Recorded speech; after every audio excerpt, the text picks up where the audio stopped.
guys, Janice Fawn, letting your light shine. Thank you all so much for all your comments, your likes, subscribes, everything. You guys are wonderful. I love you all so, so much. Thank you, truly. So I wanted to jump on here today because I was going through some stuff and I was like, my gosh, I remember how tight my muscles were, how stressed I was being in a relationship with a narcissist. And the best way that I can describe it is it feels like you're like in a prison. It feels like you're just in a dungeon of, these four walls that continue to make you feel like you're suffocating. That is exactly how it feels. And I was sitting there and I was on a phone call today and I was just sitting there relaxed, looking out the window while I was on my phone call. And I thought, I didn't realize how much at peace I really am today. In a relationship with a narcissist, they are going to make you feel like you are on guard at all times. Like you have to have this defensive stance because you never know what they're going to do, what they're going to say, etc. So with the narcissist that I was with, all right, he was a snooper, he was a thief, he was a liar, he was a cheater, he was a manipulator. We already know these things. But looking back, I showed you guys my little wallet that I had to purchase in episode 30 something. But I'm in my home. I don't have to hide stuff. I don't have to worry about somebody going through my stuff, reading my journals, reading my computer stuff or emails or whatever. And, the narcissist would always make demands upon me like, well, give me your password so I can help you with this. No, dude, you're not getting my password. You are not getting my password. And he used to get so angry because my daughter has my password to my emails and everything because, like I said, she works for me and she needs access to all of that. But he would never let me live that down. Well, why does your daughter have everything and blah, blah, blah, blah, blah. Well, you know what? When you're running a business and you have an assistant that needs access to everything, she had it. I would never give him access.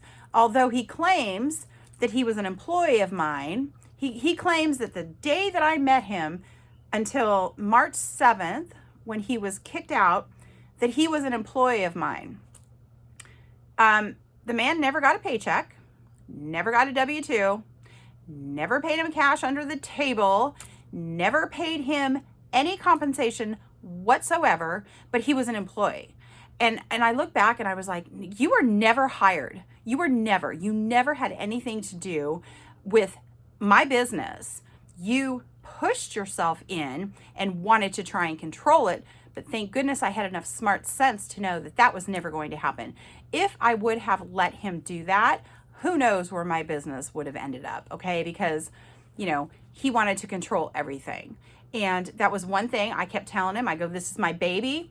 This is my baby. My business is my baby. This is my lifestyle. This is how I make a living. This is how, I pay my daughter. This is how, we're able to travel and all of this stuff. But I'm telling you, I had to lock up everything. I told you earlier about the times that I've hid money. I had to hide money. I ended up going to the bank and getting a safety deposit box down the street just so that I had somewhere to hide my credit cards.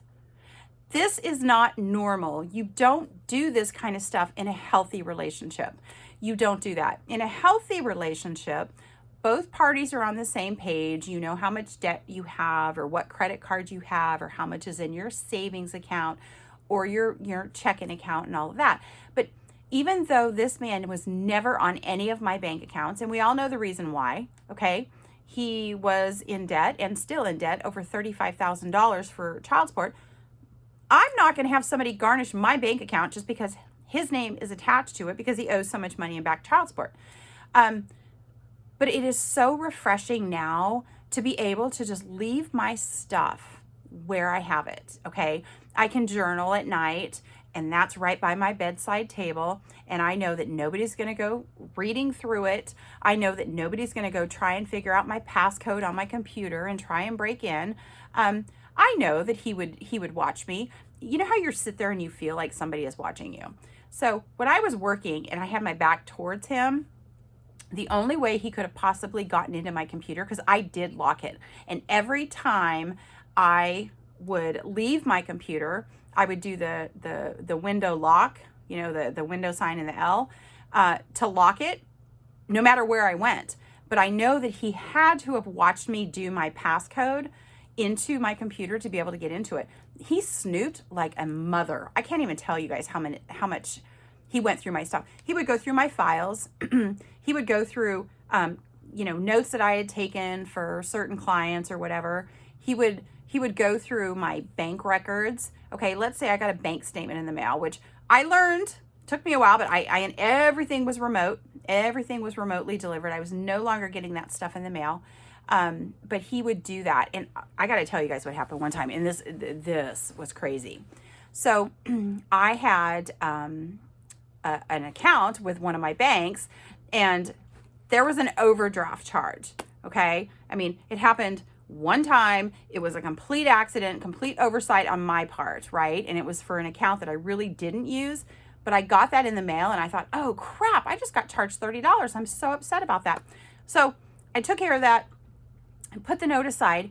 But do you know, for 3 days, this man ridiculed me about how dare I allow my bank account to have an overdraft charge. I'm like, I wrote the check out of a different account. I didn't realize I wrote the check from this account instead of that account. So I'm sitting here trying to explain to him what had happened, but he's like, you don't have any financial common sense, and I can't believe you did that, and you just cost us $30. And I'm sitting here going, how is this becoming an us problem? Because you're not on this account. This is my problem. I'm the one out $30, not you. So, but he had to sit there and go on and on and on about how he was a financial advisor and blah, blah, blah.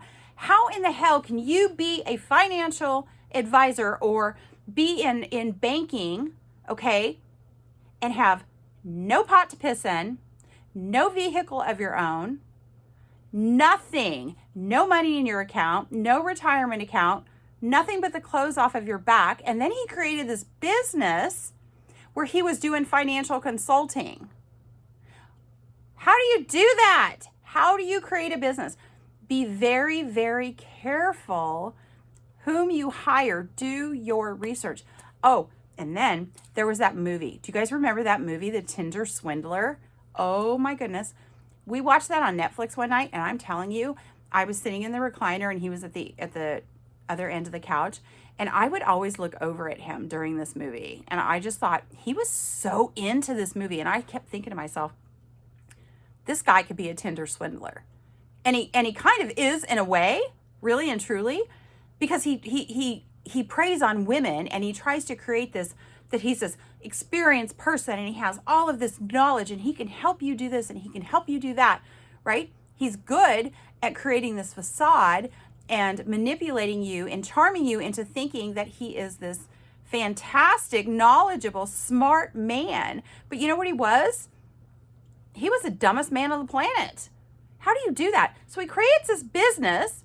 He tried to get customers. He wanted me to give him good references so that he can get more clients. He never got a one client. Not one client hired him. Not one. And I thought to myself, how in the world is somebody going to hire somebody who doesn't have anything to show for it? The financial advisors that I deal with and that I work with directly, they have their shit together, okay? That's why they're good at what they do, because they practice what they preach. But he was trying to then create this facade and intimidate people into thinking that he was so smart. You got to hire me. And I'm thinking, how is that even possible?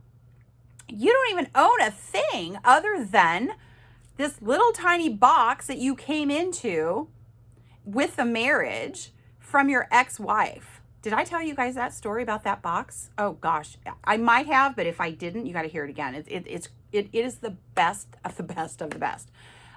When he left the marriage for his well, he didn't leave it. She divorced him, obviously. And she said to him, she goes, well, I'm going to mail your belongings to you. Okay. So she left his belongings for him in a box, and it said the narcissist's name, personal belongings. And it was a box about this big. Okay. So he went and picked it up and he goes, I can't believe that this is all I got out of my marriage from my first ex-wife. She's such a bitch, blah, blah, blah, blah, blah. And I said to him, I go, did you go pick up your personal stuff? Did you go get half the contents of the house when you got a divorce? No, well, I left it there. Well, that's your fault. That's your problem. Well, here's the funny thing. So after he was kicked out, as I was going through all of the drawers and everything and just eliminating everything that he had, I gave him ample opportunity to pick up his belongings. He never did. So those were donated to Goodwill. I then put the most important stuff because I know that his grandmother passed away. So I put her jewelry that she had. I put some mementos from his children. I put some very special things into this box and I didn't know where he was. So I mailed it to his mom. Okay. Cause I had her address and I put, he had a jersey for football or whatever, Patriots jersey with his last name on it. So things that I knew that were very important to him, I put in a box. And as I went to seal the box, you guys, you know what that box said? The narcissist's name, personal belongings. It was the exact same box that his ex-wife had left for him. And that is all of the belongings that he had left at my place. Okay. And I thought to myself, now that is karma, man. This man got the same box twice from two now ex-wives. And I'm like, this man, this is all he has in his life is the contents of this box. He probably still hasn't gotten everything from it because I don't know if he's been back to see his mom. Maybe he has, maybe he hasn't. But you know what? I knew in my heart that anything to do with his late grandmother and some of the photos from his children, I wanted him to have those back. I'm not going to destroy stuff, but I find it so funny that it was the exact same box all those years later. How weird is that? Like 10 years later, that same box. It was so crazy. It had his personal papers. It had his birth certificate. It had a Bible that his grandmother had given him. So all of the very meaningful stuff. His clothes that were bagged, ready for pickup. All he had to do was do a civil standby to come get it. I would have given it to him. He never did. He blew by the deadline. And guess what? All right. They were donated. I was not lugging his crap around at all. But anyway, so yeah, being in prison is what it feels like to be around a narcissist. All right. I am free from that and I love it. And you guys can break free too. All right. I'll be back shortly. I've got a bunch more to talk to you guys about tonight. All right. Thank you. Love and light.